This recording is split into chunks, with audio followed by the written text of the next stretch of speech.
Hello everyone, welcome to my channel সপ্তসুরের স্বর্ণালী। আবারও চলে এলাম একটা ব্লগ নিয়ে। আর আজকে তোমাদের সাথে শেয়ার করছি মেলার লাস্ট পার্ট। তো এখানে কিন্তু ছিল মেলার ভেতরেই মারমেড শো। এখন আমরা চলে এসেছি মারমেড শো দেখতে। আর এখানকার টিকিট প্রাইস ছিল 100 রুপিস করে।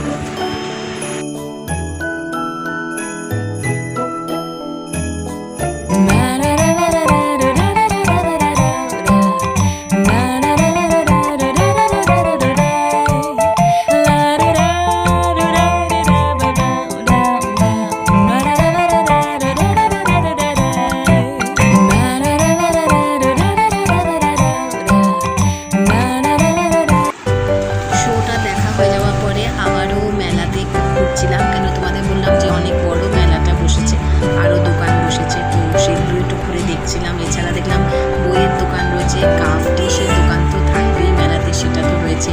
তাছাড়া অনেক খাবারের স্টলও বসেছিল। তো যাই হোক, আমি ভিডিওটা এখানেই শেষ করছি। ভিডিও ভালো লাগলে অবশ্যই লাইক, কমেন্ট, শেয়ার আর সাবস্ক্রাইব করে দিও।